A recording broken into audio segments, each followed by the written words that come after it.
Welcome to Trust Leaks, the show that uncovers the hidden cracks quietly costing you clients, credibility, and cash.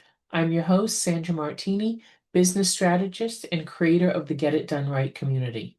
Each week, we'll shine a light on those small mistakes that erode trust, and I'll share practical fixes you can implement right away to build stronger relationships, keep clients longer, and grow with integrity. Today, we're going to be talking about confusion, or rather the lack of clarity, if you will.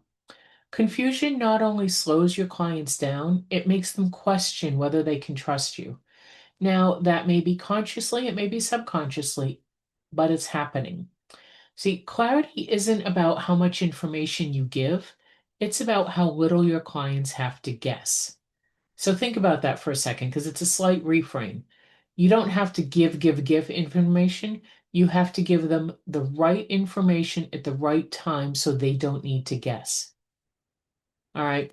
See, as a business owner, we tend to think that we're clear. We live in our business. We assume that the things that we know are often common knowledge. And to some extent, some of them will be, and a lot of them won't. I was speaking with a client yesterday, and she's on the board for a nonprofit. And one of the people also on the board with her is creating a website. And she mentioned the term CRM, and they just kind of looked at her. And she was like, customer relationship management system. And the person doing the website hadn't heard of that acronym before. And she made the assumption that because this person was a website builder, that, it common knowledge that he would know all about email marketing. And he didn't. That wasn't his forte. So we live in certain worlds and we make certain assumptions, and that erodes the clarity that we want out there. Now, we can't assume that everything is common knowledge. When something feels repetitive to you, it's often reassuring to the client. There are several times at the end of the day that I'll think, how many times did I say that exact same thing today?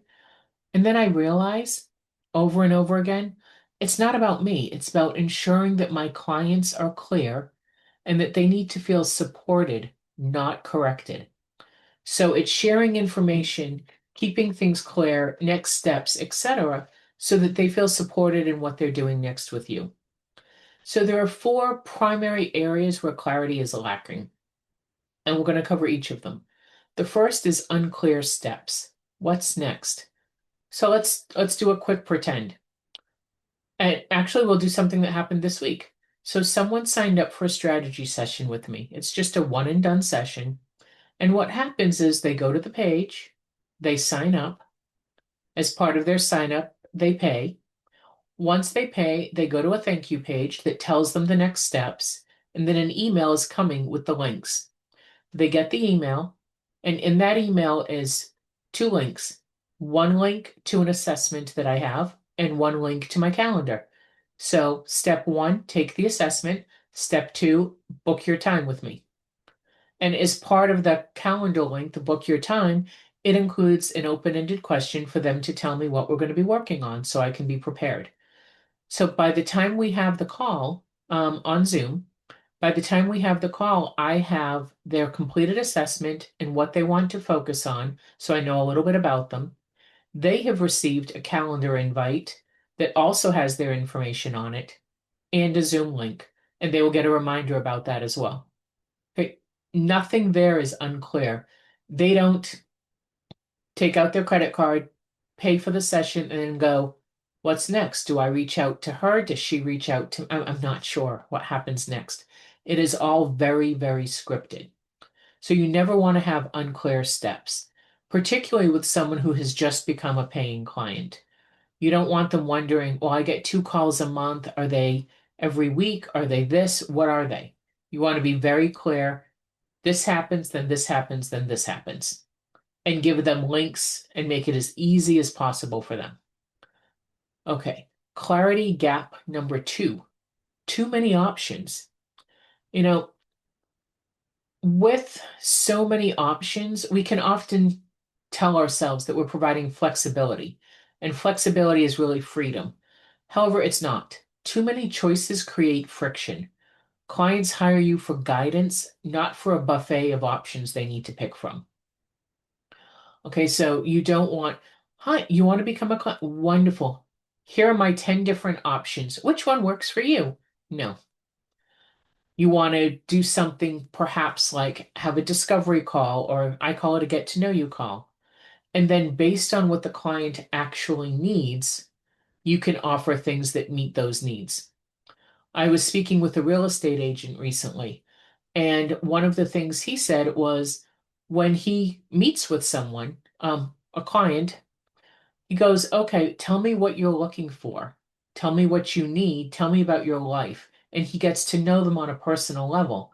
So rather than show them every single apartment in Myrtle Beach, instead he says, okay, this will work for you. This meets your needs. And he often gives them kind of a small, medium, large, if you will, option. Here's something that will meet your basic needs. Here's something you can grow into. And here's the wow factor, whatever that is for what they're looking for. Okay, they're looking for guidance. It's not about controlling the situation, it's about minimizing their decision fatigue. If you've read the book Slow to Focus, one of the things you'll realize is that we are hit with so many decisions every day, thousands of them, from what shirt will I wear to what am I going to have for breakfast to much larger decisions, but constant decision after decision after decision. So any way that you can make a decision easier for your client by giving them limited options that fit their needs, not limited canned options, it's going to be much better for you. It's going to be much better for them. Okay, number three, use of internal language. What does that mean? Well, in your business, you likely have acronyms. You likely have terms you use all the time.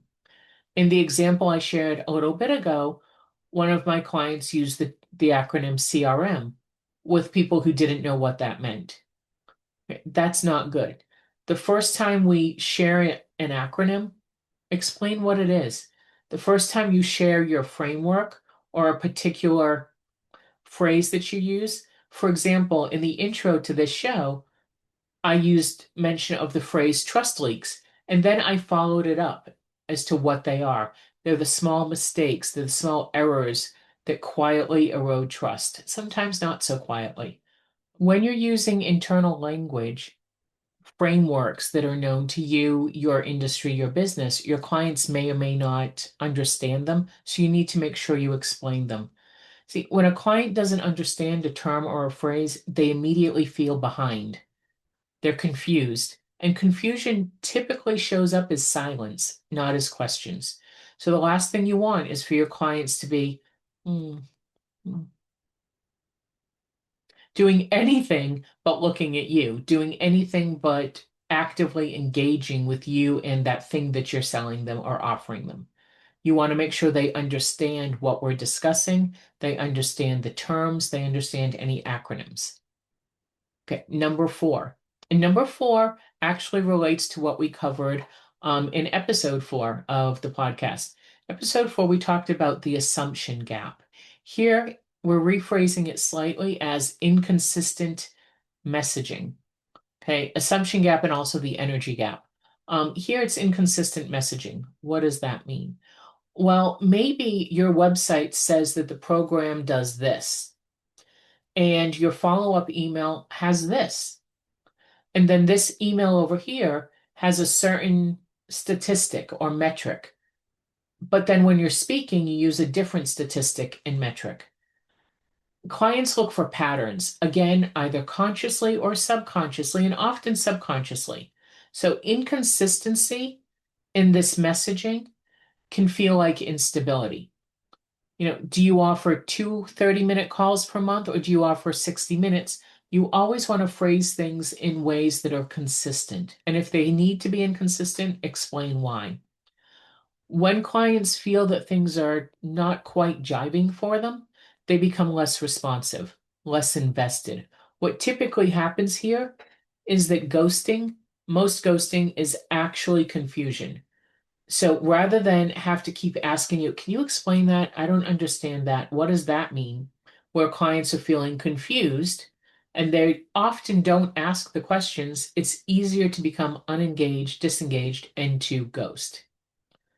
So, number one, unclear steps. They don't know what's going to happen next. Those types of surprises or clients need to guess are never good. If a client cannot explain what happens next, trust weakens. Two, too many options. Limit the options, make it easy, reduce the mental load, reduce the decision fatigue. Three, internal language. Make sure that the words, the phrases, the frameworks, the acronyms that you're using are explained. And that while you absolutely know what they mean, make sure your clients and prospects do as well. Four, inconsistent messaging. Ensure that all the places you show up are consistent with the things that you're talking about. Or make sure that your programs, your products, your services all include consistent bullets, consistent information. Okay? Clarity is not a message. Clarity is an experience. It's not something you just say once, it's something that your clients feel or not consistently. So you want to ensure that you're extremely clear, that they understand, and that they feel completely and totally supported through all of it.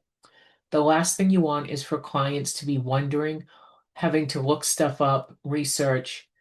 Remember, you're there to advise them with the thing that you do. You're there to provide a service with the thing that you do. And you're there to make it as easy as possible for your clients to get the next win, whatever that happens to be for your industry. Thank you so much for joining me on today's episode of Trust Leaks. If you found value in this episode and what we covered, please follow or subscribe so you never miss an episode. And if you'd like to dig deeper in sealing the cracks in your own business, head over to themartiniway.com for more resources and support. Until next time, remember that every detail matters when it comes to building trust. Thank you so much for tuning in. I look forward to connecting with you on our next episode. Bye for now.